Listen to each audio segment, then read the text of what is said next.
Lumarga na ang pagdinig ng Hong Kong government sa madugong Luneta hostage-taking noong Agosto.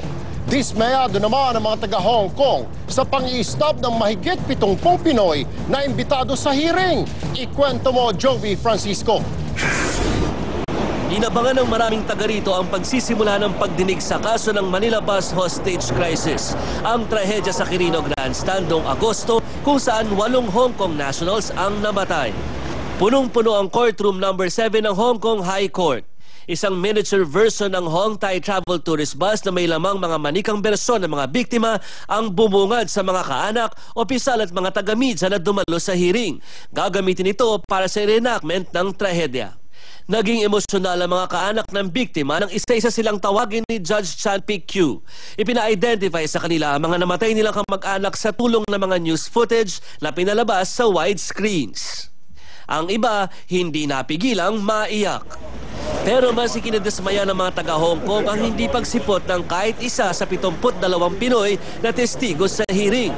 Kasama na rito sina Manila Mayor Alfredo Lim, Vice Mayor Isko Moreno, mga PNP official, ang kapatid ng hostage taker na si Gregorio at ilang miyembro ng media. If they do not come to Hong Kong, it's decided that they would leave the matter to the Hong Kong court to decide, that they cannot complain later on. Tanging isang opisyal na Pinoy lang ang dumating sa hearing, si Vice Consul Val Roque, na tumatayong observer at hindi pwede magbigay ng anumang pahayag sa issue.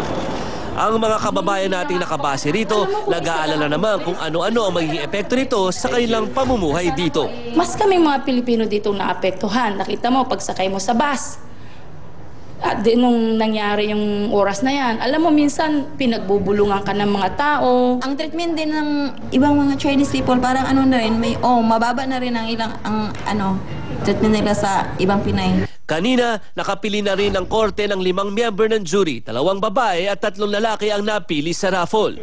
Layo ng hearing na malaman kung sa mga kamay ba ni Rolando Mendoza namatay ang mga biktima o natamaan sila ng mga bala mula sa mga baril ng mga rescuer. Kapag naresolba na daw kasi nila ito, ay madali na lang malalaman kung sino talaga ang responsable sa pagkamatay ng 8 nilang kababayan. 25 araw ay tatagal ng pagdinig sa kasong ito. Mula dito sa Hong Kong, Jovi Francisco, News 5. Nilinaw ni Senador Antonio Trillanes na hindi siya lumalambot sa isyu ng korupsyon sa AFP kahit pa namatay si dating General Angelo Reyes. Nanindigan si Trillanes na si Reyes ang isa sa mga nasa likod ng pangungulimbat ni na ex-AFP controllers Carlos Garcia at Jacinto Ligot. Bukod dyan, sinabi kanina ni Trillanes na hindi niya babawiin ang sinabing posibleng alam ni Pangulong Arroyo ang katiwalian sa AFP noong administrasyon niya.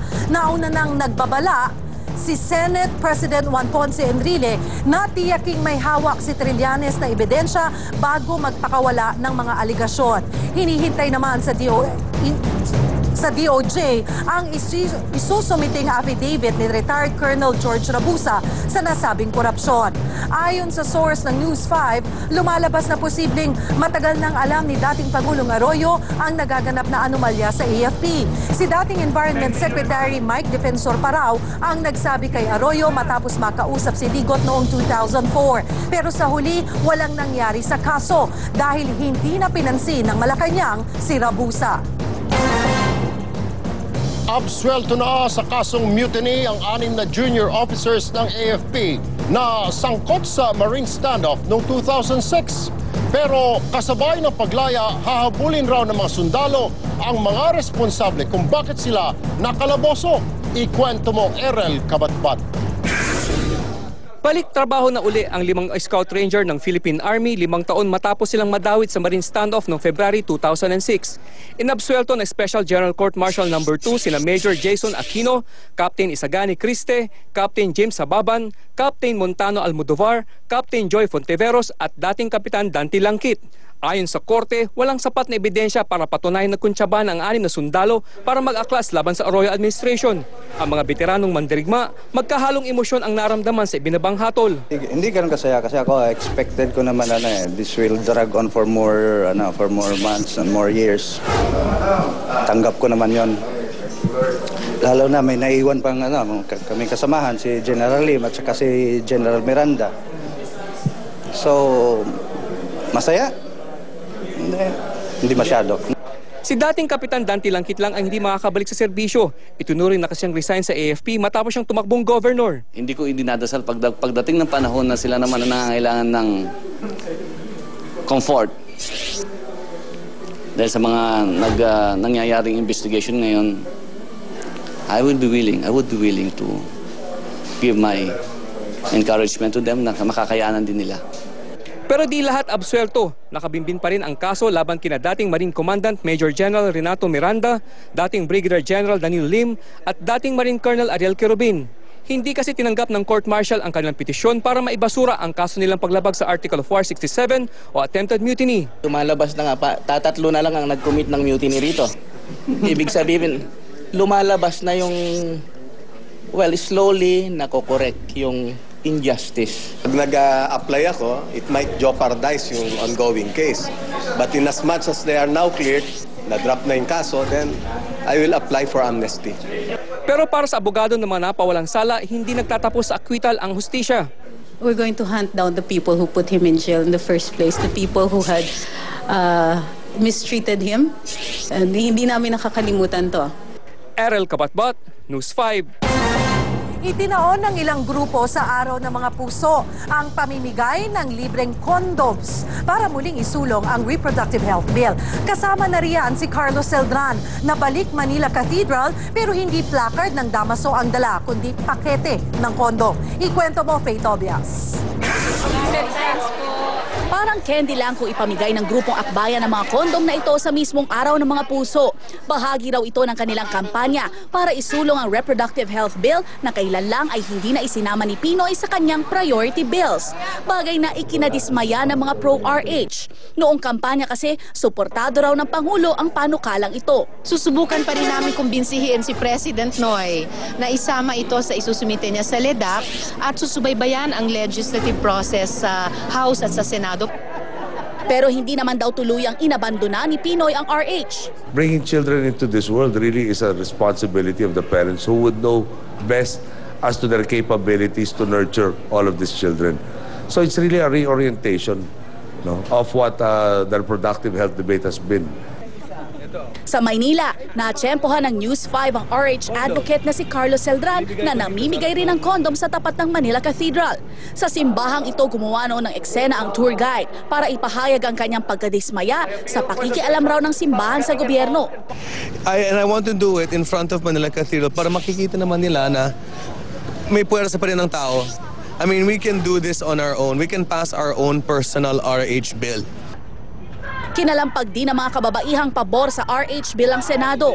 Ito raw kasi ang inaasahan nilang magbibigay ng sapat na kaalaman at pangangalaga sa kalusugan ng mga EBA. May tsorya naman si dating Health Secretary Esperanza Cabral kung bakit biglang nanlamig ang administrasyon sa RH. Yung pressure ng CBCP sa gobyerno, alam na natin yan, diba? So, depende na yun sa gobyerno ngayon kung ano ang gagawin nila dun sa pressure na yun. Binatikos din noon ng simbahan si Cabral dahil sa pamimigay ng DOH ng mga kondom bilang bahagi ng kanilang anti-HIV campaign sa mismong Valentine's Day. Faye Tobias, News 5. Narito naman ang recap ng mga balita. 14 na Taiwanese na nahuli dahil sa swindling, patagong ipinuslit sa airport para i-deport sa China. DOJ iginiit na dumaan sa tamang proseso ang pagpapadeport sa mga Taiwanese. 6 na Scout Ranger na idinawit sa February 2006 Marine standoff, inabsuelto ng AFP. Pero dating Marine Commandant General Renato Miranda, Brigadier General Danilo Lim at Colonel Ariel Quirubin, nakabinbin pa rin ang kaso. Hong Kong government na bad trip sa hindi pagsipot na higit 70 Pinoy na imbitado sa unang araw ng investigasyon sa Luneta hostage crisis. Senador Antonio Trillanes nanindigang di niya inabsuelto sa iskandalo ng pondo sa militar si ex-AFP Chief Angelo Reyes. 4 na tao sa Cainta minasakar na sariling kaanak. 7 pares na magkasintahan natira sa kissing marathon sa Thailand. Halos 2 dosenang ali at mamang pulis nagpakasal sa Campo Crame. Happy B-Day. Happy Valentine's Day sa inyong lahat dyan. Anong gagawin mo? Magdasal. At yan ang 45 minuto ng mga aksyong balita. Mga balitang pundasyon ng matalinong opinyon at konkretong solusyon. Dahil higit sa balita, aksyon.